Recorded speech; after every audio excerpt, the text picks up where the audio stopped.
ایک شخص تھا بنی اسرائیل میں، وہ اس نے 99 قتل کیے، حدیث پاک کا خلاصہ ہے 99 مرڈرز، اور اس کے بعد اسے خیال آیا کہ یار بہت ہو گیا، کتنے گناہ کرے گا، اب تو توبہ کر لے۔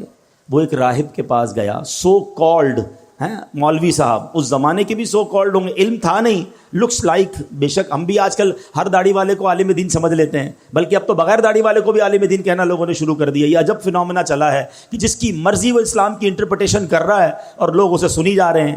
اللہ کے بندوں، عالم دین صحیح عقیدے والے سے بات سنو گے تو سمجھ آئے گی۔ یہ حدیث بھی اسی طرف رہنمائی کر رہی ہے کہ کہنے کو وہ کوئی مذہبی آدمی ہوگا، یہ بندہ چلا گیا اس کے پاس، کہا حضرت 99 قتل کیے ہیں، کیا میری توبہ قبول ہوگی؟ وہ بندہ، اس نے کہا خدا کا خوف کر، 99 بندوں کا قاتل، تیری توبہ قبول نہیں ہونی۔ اس نے اس بندے کو اللہ کی رحمت سے مایوس کر دیا۔ اب وہ پہلے ہی قاتل تھا، اس نے کہا چلو پھر سینچری پوری کرتے ہیں۔ اس نے اس راہب کو بھی مار دیا، 100 قتل کر لیے۔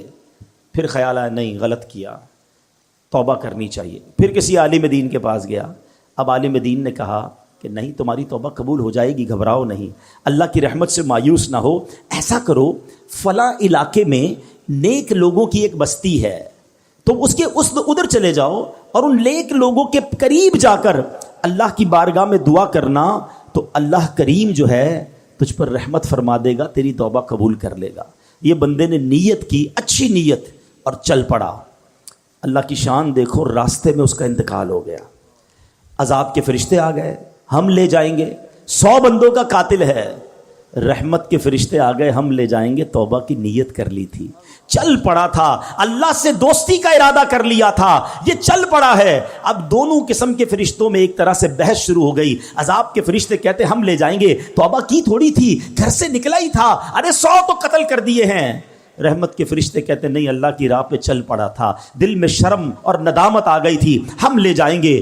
اب اللہ کی طرف سے ارشاد ہوتا ہے ایسا کرو، زمین کیلکولیٹ کرو، زمین کو ناپا جائے، اگر یہ بندہ اپنے گھر کے قریب ہے تو عذاب کے فرشتے لے جائیں، اگر یہ بندہ نیک لوگوں کی بستی کے قریب ہے تو رحمت کے فرشتے لے جائیں۔ اللہ اکبر، میں حدیث کے الفاظ سنا رہا ہوں۔ اب جب ناپی گئی تو وہ بندہ نیک لوگوں کی بستی کے قریب نکلا۔ علماء کہتے ہیں یہ جو پلان تھا نا، اللہ کی قدرت کا پلان تھا، ایکچولی وہ دور تھا نیک لوگوں کی بستی کے، مگر رب کا حکم تھا کہ یہ بخشا جائے، اس کی منشا یہ تھی یہ بخشا جائے۔ وہ نیک لوگوں کی بستی اور اس کی لاش کے درمیان جو پلاٹ آف دا لینڈ تھی وہ اسکویز ہوئی، وہ کم ہوئی اللہ کے حکم سے، اور جب ناپا گیا تو چند فٹ کے فاصلے سے وہ نیک لوگوں کی بستی کے قریب تھا، اسے رحمت کے فرشتے لے گئے، گویا اس کی بخشش ہو گئی۔ یہ ایک روایت بیان کرنے کے بعد میرے پیارے اسلامی بھائیوں کیا پتا چل رہا ہے؟ وہ رحیم، وہ کریم، وہ توبہ قبول کرنے والا ہے، وہ معاف کرنے والا ہے، اس کی رحمت چاہتی ہم بخشے جائیں، مگر یہ بندہ ہے جو توبہ نہیں کرتا، یہ بندہ ہے جو اس کی بارگاہ میں سر نہیں جھکاتا، وہ اس سے دوستی نہیں کرتا۔ میرے پیارے اسلامی بھائیوں، اس حدیث سے ایک اور بہت خوبصورت بات سیکھنے کو ملی ہے۔ نبی پاک واقعہ سنا رہے ہیں صحابہ کو، اٹ مین سارا کانٹینٹ جو ہے وہ آتھرائزڈ ہے، سارا کانٹینٹ جو ہے وہ زبردست کلیئرڈ ہے، جبھی تو نبی پاک سنا رہے ہیں نا۔ تو آقا نے کیا بتایا کہ لوگوں نے مشورہ دیا نیک لوگوں کی بستی کے پاس جا کر دعا مانگو۔